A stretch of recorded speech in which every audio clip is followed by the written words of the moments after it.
So nice to have you all here to the California Placement Association's bi-weekly webinars. Today we have Michael Thomas with us. I see we still have some people showing up.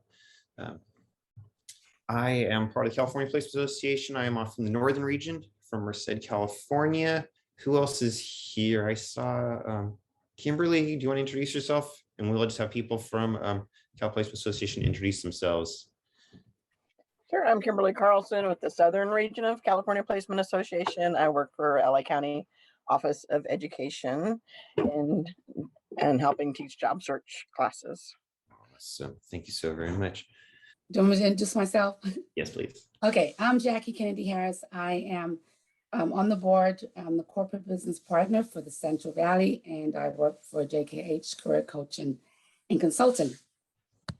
Awesome. Thank you so very much. Thank you. All right, Michael, I'm going to turn it over to you. Okay, great. Thank you. Thank you very much, Greg. I really appreciate you guys giving me the opportunity to just share our program and services. And again, this is a how can I say, a best kept secret. I always like to say that about the AJCCs. We're probably one of the best kept secrets when it comes to workforce and just some of the opportunities that we're able to make available. So as a lot of you all are probably aware, well, first, my name is Michael Thomas. I'm a business services representative for the Pomona Valley, America's Job Center. And there are approximately 19 or so AJCCs in the in Los Angeles County. Now, a lot of the other counties will have either subcontractors like LA County does. LA County, we have a variety of subcontractors. That's why there are 19 or so. Whereas some counties, the whole shebang is pretty much handled by their workforce development division. And I think a lot of it has to do with the population per county, perhaps, LA County being one of the most populous. So it takes a lot of boots on the grounds to be able to reach out and let what opportunities are available to be made known. So again, let's just get started. Now, again, some of the programs, I would imagine that a lot of your partners and collaborators have worked with AJCCs, or perhaps have been a part of AJCCs themselves at some point in time, and are going to be familiar with a lot of these different programs. But these programs have been around since the New Deal era.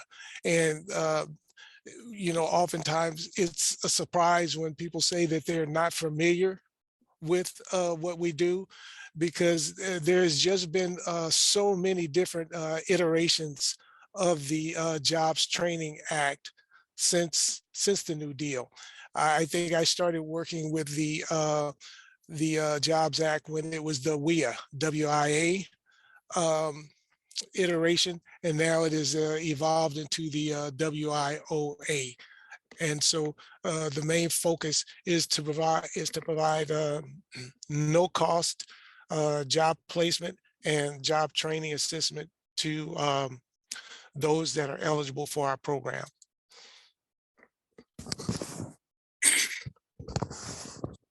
Now, again, one of the focuses of the Job Center is to reach out and service populations that are pretty much marginalized, those that may not have the resources, those who may not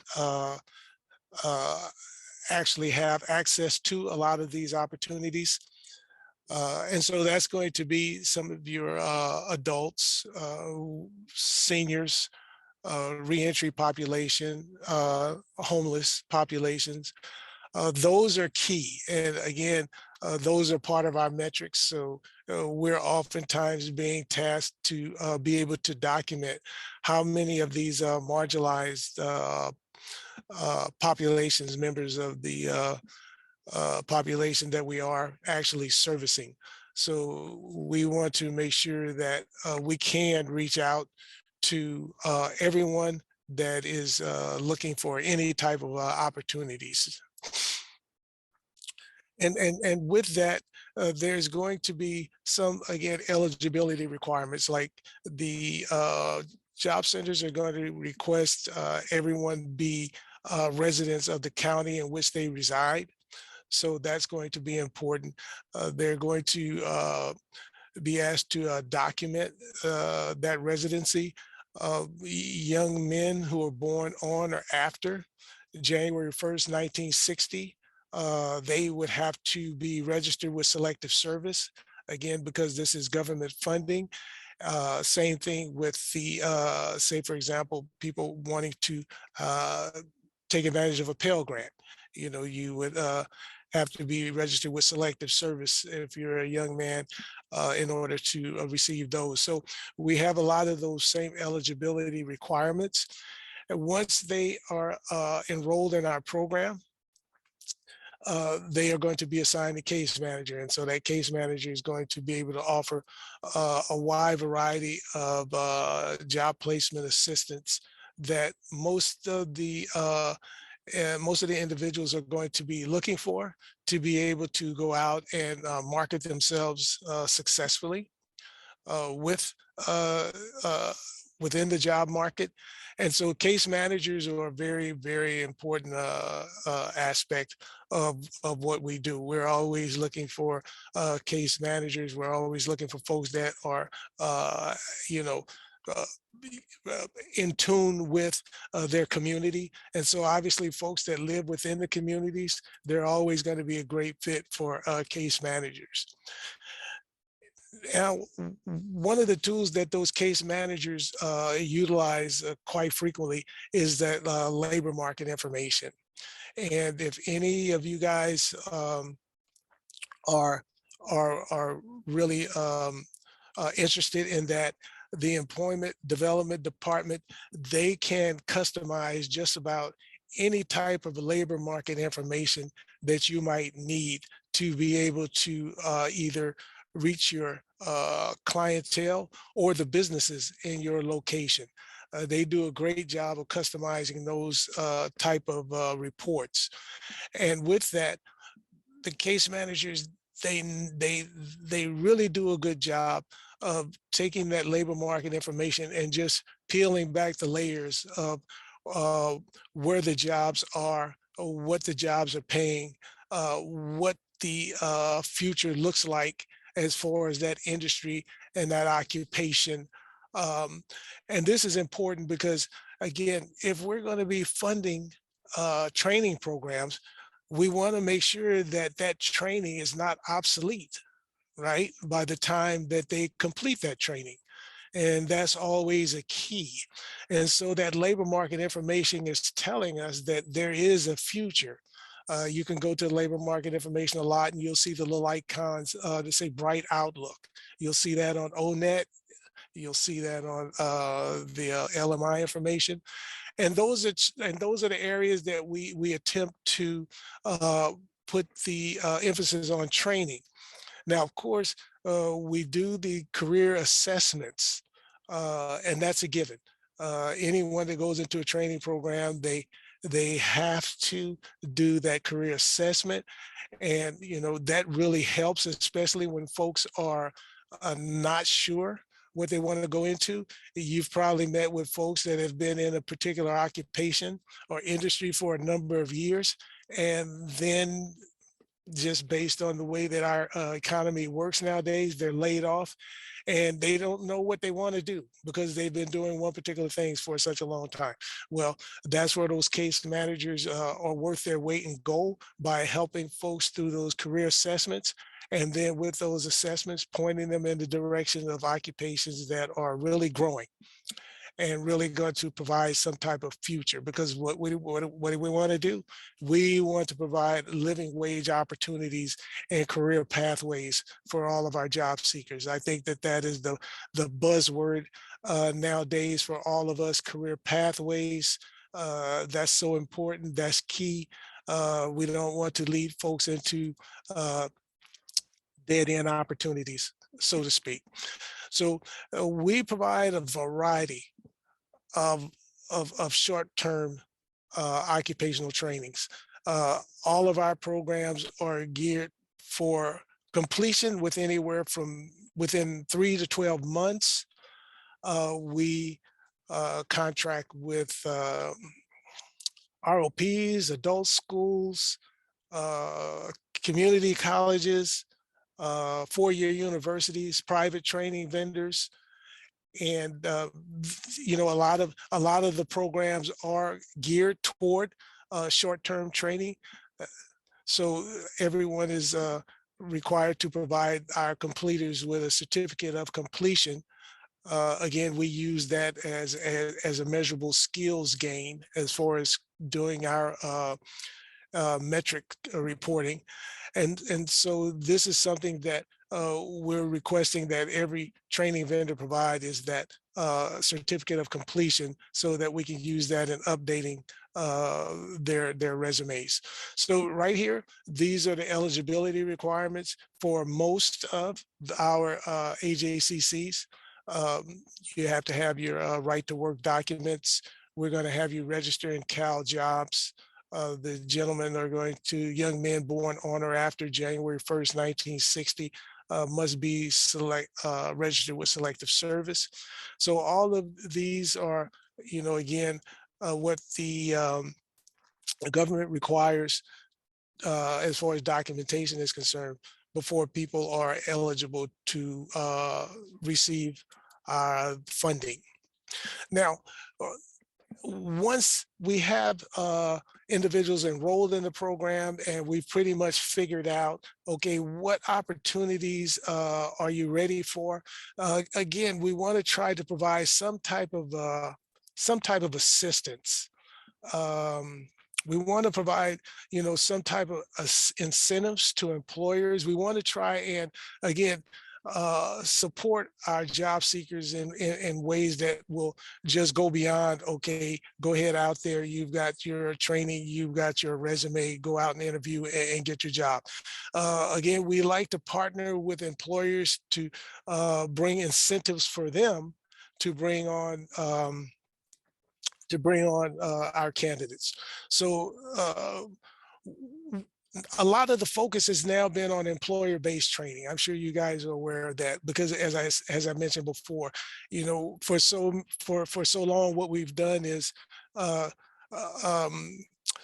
you know, brought in a student, given them a curriculum that's already been pretty much set in stone.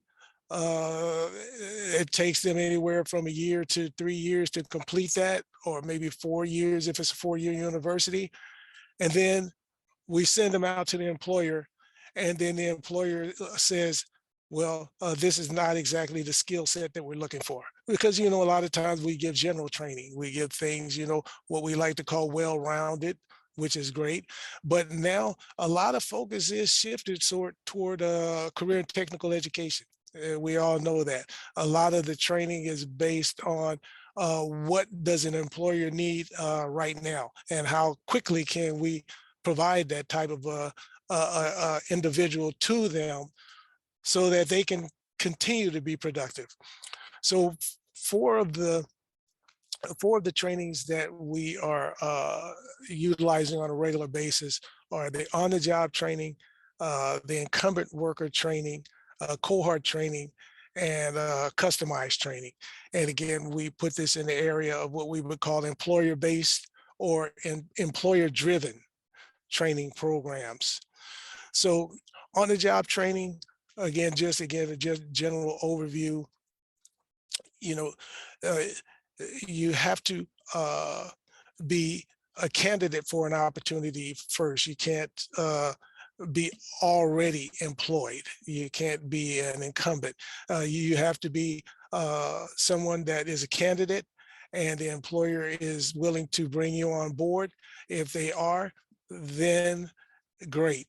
It's going to be an employee at will situation as far as the employer and that employee is concerned. The on-the-job training contract is with the employer and the AJCC. And so the key is there has to be a noticeable skills gap. OJT is not for, say, for example, someone that is a seasoned, say, for example, CNC operator, and then they just want to go to another company for a higher wage that's hiring CNC operators. It's not for that. There has to be a noticeable skills gap. So say, for example, someone that is just graduating from a CNC training, or someone that has not had that type of skill set in the past. Now they want to go into a CNC operator position where there's a noticeable skills gap. So that's key. So now we can take that person, and with that, the employer can be reimbursed anywhere from 50 to 90% of that salary that they're going to pay that employee. So for example, if someone is being paid $20 an hour, okay, and we will reimburse that employer $10 an hour, okay. If the agreed upon contractual period of time is 300 hours for them to be able to get up to speed, then we will just reimburse that employer 300 hours times 10, or $3,000. So that employer receives $3,000 to sort of offset the cost of training, because obviously they're losing some productivity while they're training that new employee. So one of the examples is we had a young intern, and internships are another part of what we do. We had an intern that was in our program who gained 120 hours of paid work experience at $15 an hour. Okay. And they were placed on site at this location, the Energy Coalition. And so after the 120 hours of internship, where we were paying that intern, the employer liked the intern and said, we want to bring him on board. Okay, so that intern was hired at $22 an hour. Okay, so that was a great substantial jump for the intern. And then we reimbursed the employer $11 an hour for 300 hours. So that was $3,300 that employer had gained. Now note, the employer gained 120 hours of what you would call free employment as an intern, and then another 300 hours of reimbursement at $3,300. So those are the kind of things that help us help our participants. And as you can see, most employers would see that as a win-win, because it's a win for the employee, it's a win-win for the employer as well. We also have something that we call incumbent worker training, and incumbent worker training is it's simple. You know, if you're currently working for a company, you're an incumbent worker, and this is something where if a company's employees don't have up-to-date skills, it puts them at risk of layoffs or even closures. This is where IWT comes in, because at that point we're able to be help them with what we call skills upgrading. And so with incumbent worker training, the employer can choose the training provider. The employer makes a monetary or in-kind contribution toward the training. The training cost is based on the number of employers. And then the incumbents are expected to earn a wage increase within 1 year of the training program. So say, for example, we're working with a company called Longwood Management Corporation, and they have a couple of nursing homes. They have a couple of incumbent workers that are laundry aides, okay, but they want to upskill them to become certified nursing assistants. So we can have them enroll in one of our training programs that provides that type of training. And then we will be able to reimburse the employer a certain percentage of the cost of that training. And so now, obviously, when you go from a laundry aide to nursing assistant, then there is certainly going to be a wage increase, but it's considered a promotion as well. And so this helps the employer actually keep, employees that they know are loyal, employees that they know understand the culture of the business, and continue to give them a career pathway so that now they see that the employer has invested in them, and there's a loyalty aspect the employer knows that they can find in that type of agreement. So the incumbent worker training, again, is something that we like to share with employers as well, as far as a career pathway opportunity. There's cohort training where we would bring in, say, for example, a group of 10 to 15 individuals and be able to prepare them for a particular employer. So the training is conducted by the employer or training provider or both. And this is where I say it's good to be able to have employers give some input on the curriculum, because if you've got a particular curriculum, for example, and then you recognize that if you tweak it just a bit, it would be better suited for that employer, well, that's when we bring in the employer and their management team and just tweak that curriculum just a bit, so that it's going to be a scenario where those individuals, as soon as they complete the training, they can hit the ground running, because they know the culture of the business, they know the ins and outs of the business, they know the location of the business. And so it gives them a better head start than just having a generic curriculum already established. So the training can be conducted by both the employer and the training provider. It can be done on the training provider site, or it can be done at the school. And then the OJT can be implemented as an added incentive. So we can add that on too once those students have completed the cohort training. So one of the examples of the cohort training is the Proterra electric bus technician. Now, Proterra electric bus, they're located in City of Industry, and they manufacture electric buses. They're one of maybe about 3 or 4 in our area that, well, within the state, so to speak, that manufacture electric buses. And so it's a great opportunity for those that are looking to be involved in the green industry. So we have a cohort of 15 individuals. The training is done by Citrus College. So Citrus College is actually the training provider that the AJCC contracts with to do this training, but the company Proterra provides consultation for the curriculum, so that they do the training 50% of the time at Citrus, 50% of the time at the employer Proterra, with the assistance of the management team at the employer. And so upon completion of that training, the individuals they're not guaranteed employment, but they are guaranteed an interview. They are guaranteed an interview. So after, and this training happened to be something like about 9 weeks, after about 9 to 10 weeks of training, the employer has had a chance to observe the individuals, their timeliness, their attendance, their work ethic, their communication skills. So by the time they complete the training, the employer pretty much knows out of that 15, who they want to make offers to. They'll interview all 15, but they'll pretty much know who they want to make offers to. So again, this is a win-win again for both the employees and the training.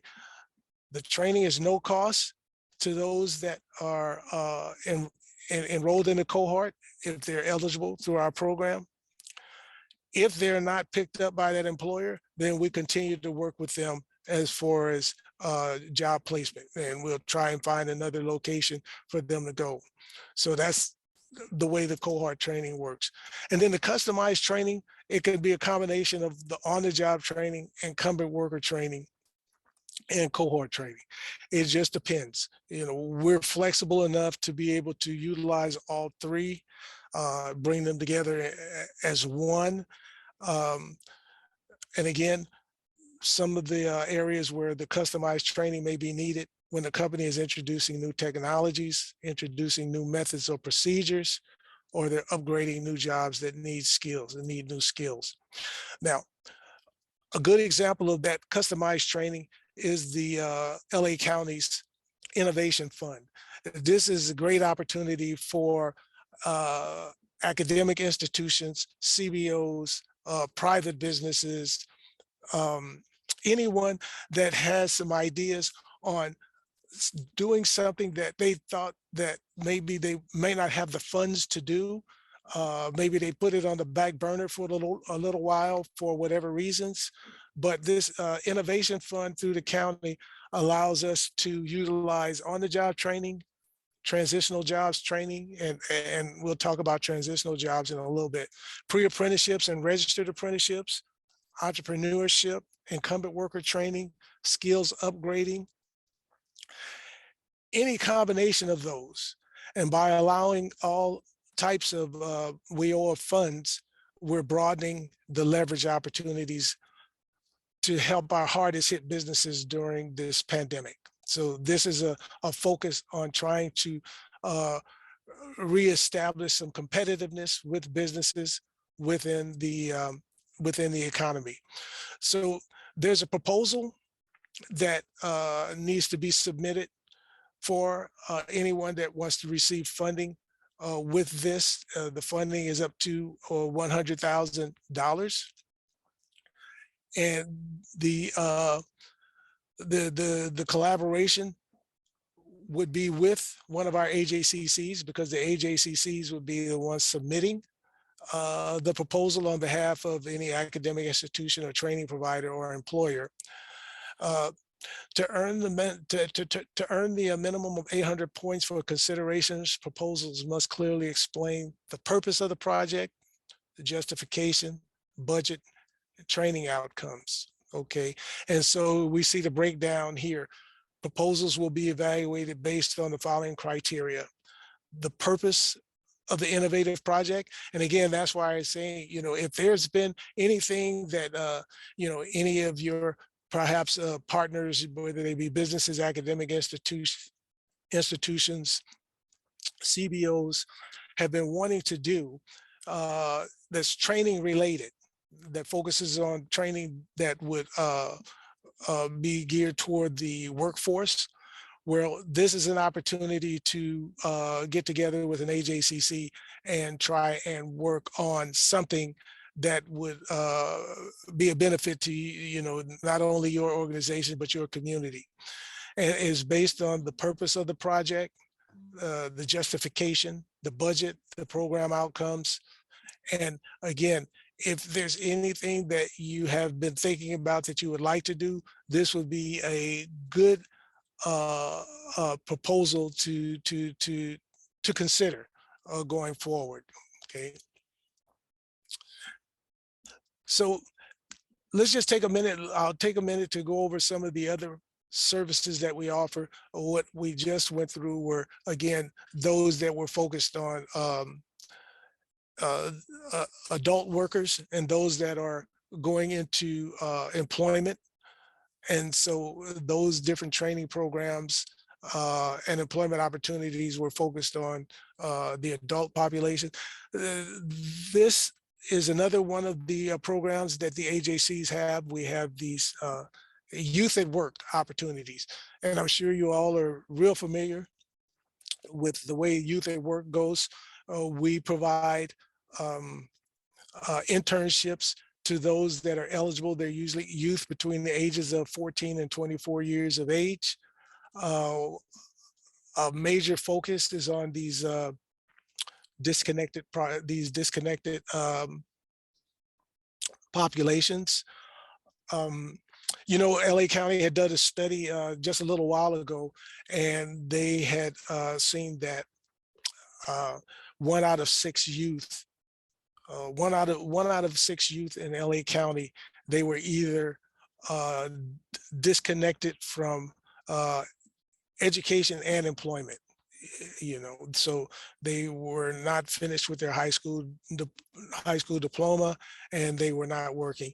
And a lot of the people in those a lot of those youth fell into these different populations.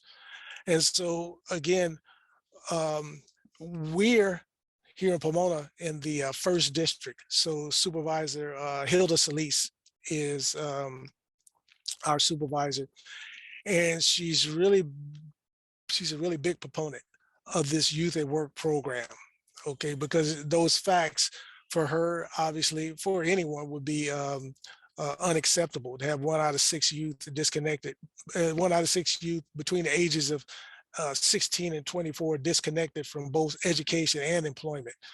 And so the focus is on these priority populations, who we notice happen to be the majority of those that were disconnected. So we provide the 20 hours of that 120 hours of just soft skills, how to get a job and how to keep a job, and which I'm sure we all know. Well, employers have told us that that's probably the biggest thing that has kept them from keeping a lot of folks on board, the soft skills, because they often say that they can train just about anyone that wants to work. But it seems as though that when it comes to the soft skills, they can't do that. That's just not their wheelhouse, so to speak. They're there to get productivity. So again, this is something that we start off with 20 hours of soft skills, and then the 100 hours of the paid work experience. At the county level, we're paying $15 an hour for those youth. During the pandemic, we added a new segment of that, the humanitarian sectors, where we would pay 240 hours of paid work experience. And it's always interesting to note that during that pandemic, especially when it hit the hardest, for a lot of our families, these youth interns, they were the only source of income during that period of time, which is always quite revealing. But this was a huge opportunity for youth to just see what their parents go through, trying to, you know, pay the bills and keep the house, you know, keep the house afloat. And so with that internship program, you know, we're focusing on, again, career pathways. We're trying to make sure that we can place youth at locations that they feel as if that they would like to make a career. For example, you know, we've done a lot of work with CVS pharmacies. And so we've got interns that are on site at CVS pharmacies. And so there have been situations where a youth being on site there recognize what the pharmacy tech job is. Well, from there, once they complete their internship, they can enroll in a pharmacy tech program at no cost with the AJCC. And then upon completing that training program, apply again to CVS for employment. And again, that is sort of the way that these programs are set up, that if you can do an internship at a site that you believe that you would like to pursue a career in, then we will train you in that particular field, and then work with that employer on some of those other incentives that we talked about before, the on-the-job training, the incumbent worker training, and things like that. And so again, we're looking at youth between the ages of 18 and 24 to do the training and employment, because once they're 18, they're considered an adult, and then we can provide that training to them at no cost. Now, another population that we focus on is the reentry population. And so we have a program that we are working with Los Angeles County Probation Department to help those probationers come back into the workforce. And so INVEST is a pilot program, and the goal is to improve employment opportunities and outcome for those adult probationers. And so again, all of those same training opportunities that we mentioned before, we make available to this population as well. And so in this INVEST program, some of the things that we want to make available to them are the job search services, the training services, and the supportive services as well. Supportive services will help them be able to do things like get their driver's license, be able to get their social security card, which oftentimes when folks are re-entering society, they don't have driver's license, they don't have a state ID, they don't have a social security card. Well, it's going to be very difficult to get employment without those, right to work documents. And so here are just some of the other opportunities that will help them to get into employment: the OJT program and the Transitional Subsidized Employment Programs. Now, I had mentioned the Transitional Subsidized Employment Programs earlier. These are programs where if someone is a participant of the Department of Social Services, we can contract with an employer for that individual to receive 10 months of wages paid by LA County at $15 an hour. And so the employer will pretty much receive an employee for almost a year at no cost to them. We'll pay that. We'll take care of the workers' compensation. They'll be on the county payroll. And the goal, obviously the goal is for that person to shine bright enough after a year so that the employer would say, hey, I think I want to keep them. Okay. And so that is the main focus of helping those people. And you may hear the programs like Grow or Gain. A lot of times they're going to be involved in some of those programs. If they're a Grow or Gain participant, then we can contract with employers for this 1-year opportunity of subsidized wages. We also have what we call the Title V program, or the seniors. So if you're 55 and up, we have those same scenarios where we will subsidize the employment. We will subsidize the wages at $15 an hour to get what we would like to say is some useful on-the-job training by employers. And again, the goal is after they complete their on-the-job training that the employer will pick them up as a full-time employee. So the Title V program, again, is one that is, again, there for seniors. So we try to cover that whole range, right? From 14 years old to 55 plus. We try to make sure that we have some type of subsidized employment opportunity to help them get their foot in the door and incentivize the employer to want to keep them as a full-time employee. Okay. And so those, again, are just some of the programs that we have. We have a lot more, but this is just enough for this introduction, because I don't want to wear out my welcome. But again, this is how you can contact me if you're interested in any of the other programs that we have available. If you're interested in anything that we discussed today, if you know of anyone that may want to take advantage of this, some of these programs, again, let me know, because I'm sure a lot of you guys, like I said, you've been with AJCCs, you've partnered with AJCCs, you've had participants that have been involved in our programs. So I know you guys are well aware of what we do, but again, this is why I'm so grateful for the opportunity to, try to bring closer that 6 degree of separation type of deal, so that, we can be able to figure out some projects that we can work on together. So again, Greg, I want to thank you for giving me the opportunity to share what we do.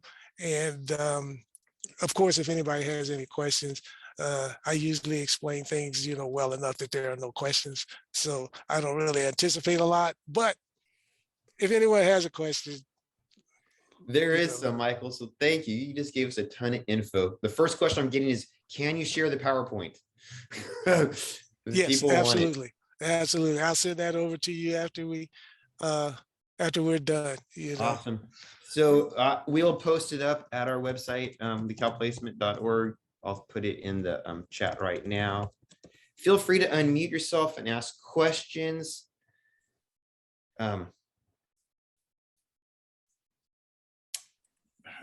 Hi, Mike. This is Lisa speaking. I did put a question in the chat, but I just wanted to know, thank you so much. This all was very good information. Thank you for coming and sharing that with us. It wasn't too much, was it, Lisa?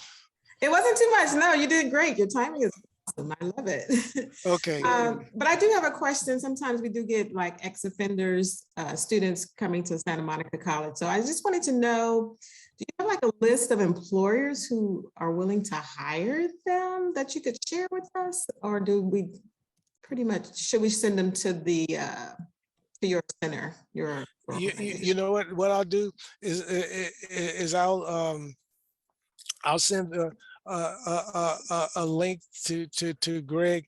I mean, it's the website, but the focus is on employers that are working with the reentry population.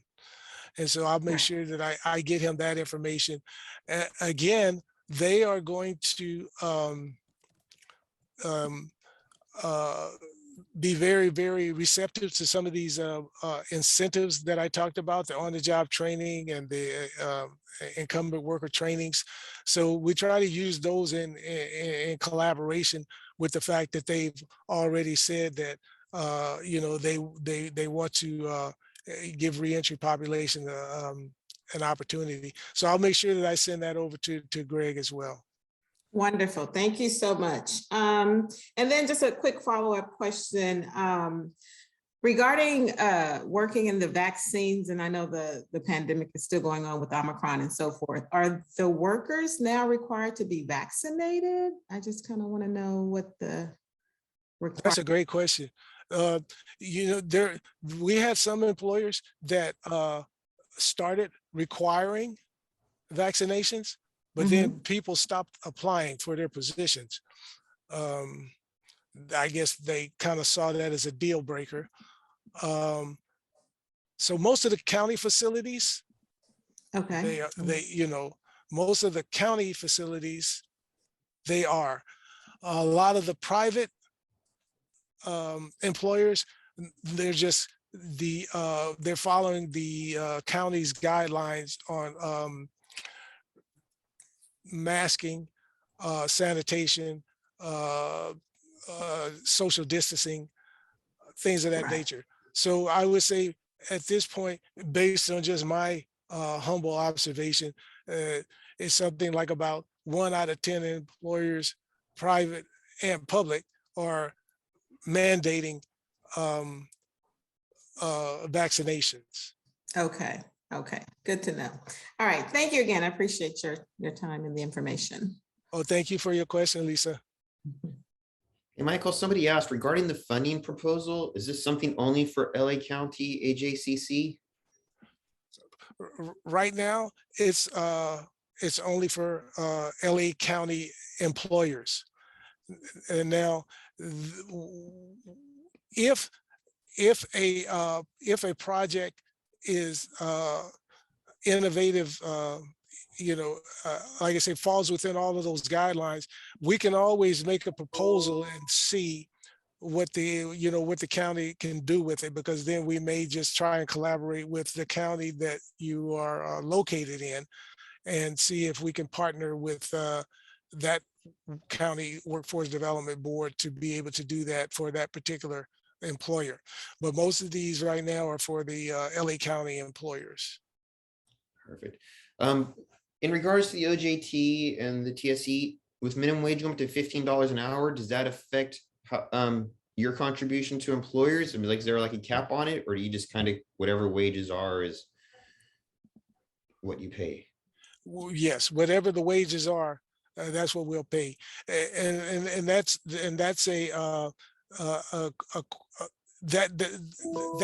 that sort of dictates how many hours the project will last. Because say, for example, we usually have a budget. Each AJCC will have a budget of how much the OJT can go for. But say, for example, if use a good rate of, like we said, $20 an hour. If someone is hired for $20 or $22 an hour, then if it takes something like 300 to 400 hours for that individual to actually get through probation or the evaluation period, where an employer is completely sure that 400 hours is enough for us to know that this person will be a keeper, then we will go ahead and reimburse that employer, that $4,400. That's okay. If it's a let's just say I use $22. Just say, for example, if it's $44 an hour, okay, well, then we might have to pare that back to 200 hours, because our budget may only be the 4,400.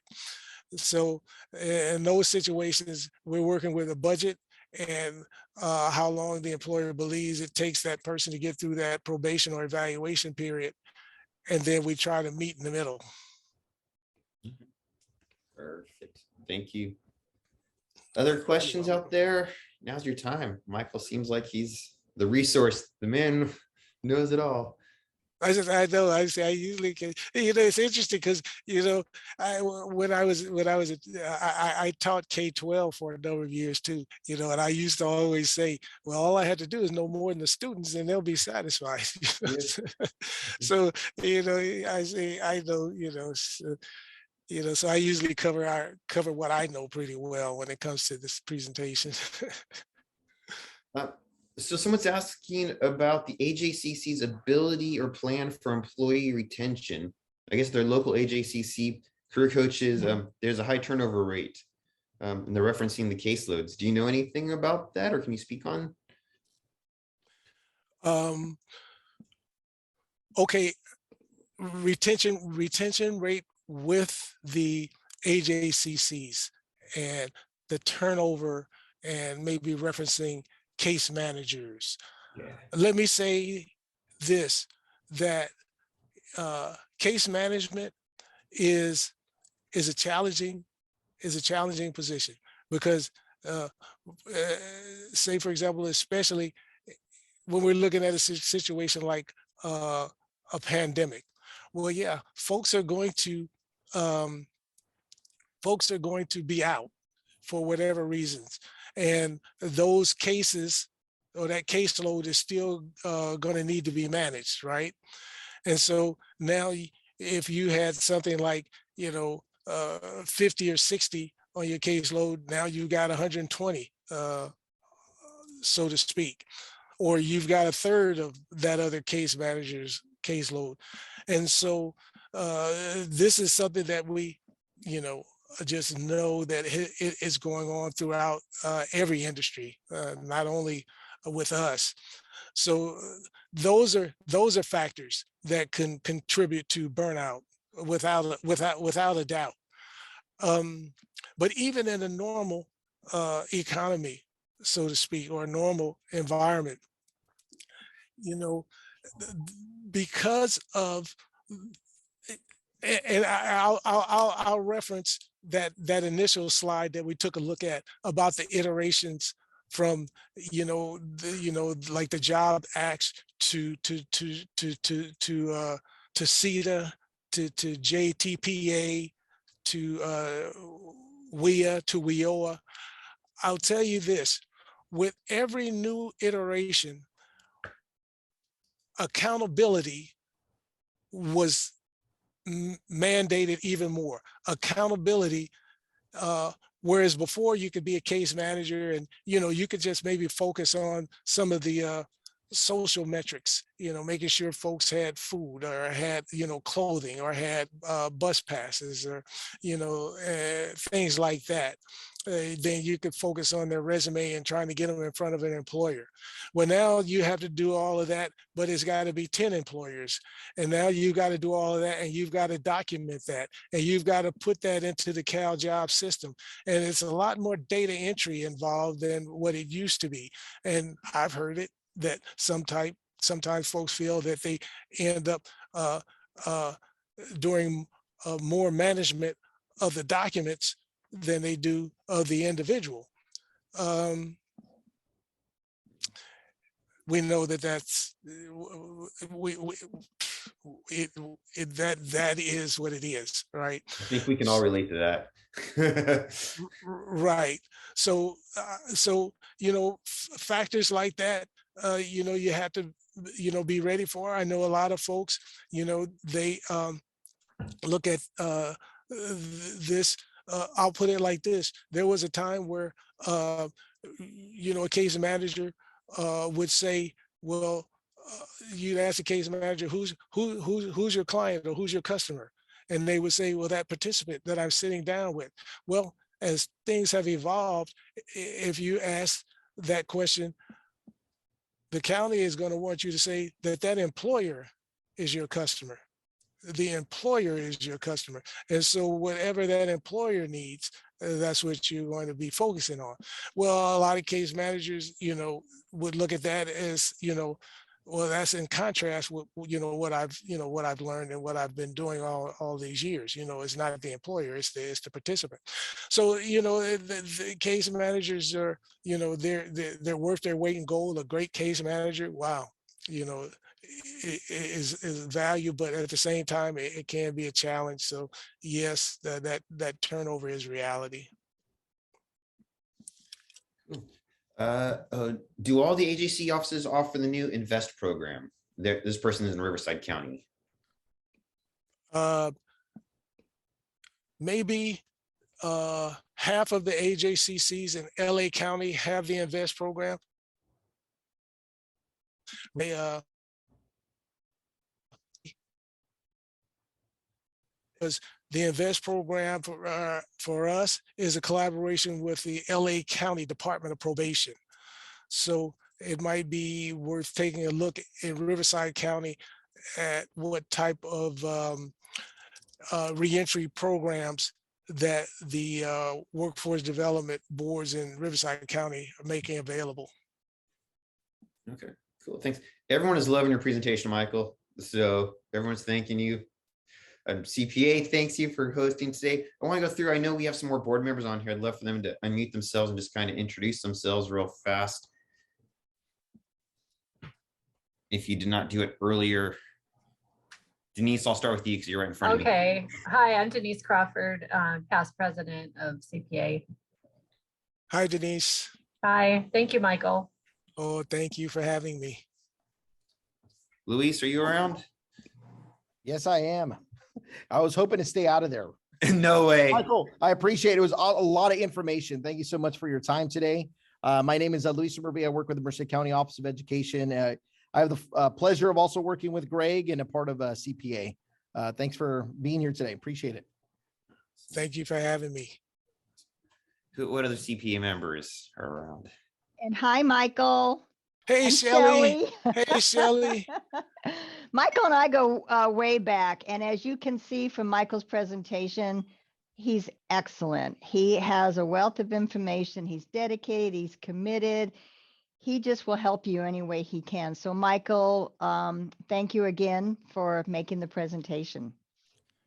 And Shelley, you know, I have to say the same thing about you. Shelley knows this AJCC you know, business inside and out too. So I've learned a lot from her too, and appreciate her. Always appreciate your partnership, Shelley. Thanks, Michael. Awesome. So I want to thank all of you for attending today. In the link to the Eventbrite to register for the next one, which will be in 2 weeks on the 26th. I don't have my speaker quite lined up yet. We are always looking for presenters for webinars. If you are an expert on a workforce development topic, whether it's hiring, interviewing, resumes, something doing with workforce, or you know somebody, please reach out to me. My name is Greg Friedman. We would love to have you present and share your information. And then also, as a heads up, save the date, April 27th and 28th, which is a Wednesday, Thursday, is going to be our CPA state conference this year. Working on topics right now, and people hoping to get some digital social media companies and presenting. We're going to talk about the great resignation that's going on. It's affecting all of us. So yeah, have I missed anything? And I think, Greg, with the conference also, we are looking for speakers. So if any of you would like to speak at the conference or anything like that, just let us know. The call for proposals should be on our website, calplacement.org, in the next week. So if any of you have been to a live CPA conference, you know it's a lot of fun. Last year we had our first virtual one, and darn it, we're going to have another virtual one this year. But we learned a lot during the virtual one, and I think people got a lot out of it anyway. So hopefully you can attend. It is $50 to cover our costs. So we'll be sending that information out to all of you soon. Yeah, $50 for 2 days, and we had over 100 people last year attend. So. So my one last thing, we love to do photos of everybody here. So if you can kind of turn your camera on, I'm going to grab a screen grab. It's just one of those CPA things we do. As Rosalinda, our president, says, make your hair look all nice. It would be great. All righty. Let me grab the first one here. So smile, kind of give her a thumbs up that she loves to do. There's one. All right, I think I got y'all. Perfect. Thank you all so much for attending. It was great having you here. Seems like y'all learned a lot, and we look forward to seeing you at the next one. Thank you very much. Thank you. Hi, my name is Luis Suburbia, and I work with the Merced County Office of Education, and I'm a proud member of California Placement Association. Hi, my name is Greg Friedman. I work with Merced County Office of Education. I'm a proud member of the CPA Northern Region. Hi, my name is Denise Crawford, and I work at Bakersfield College, and I'm a proud member of the California Placement Association Central Region. Hi, I'm Rosalinda Rivas, and I'm a proud member of the California Placement Association.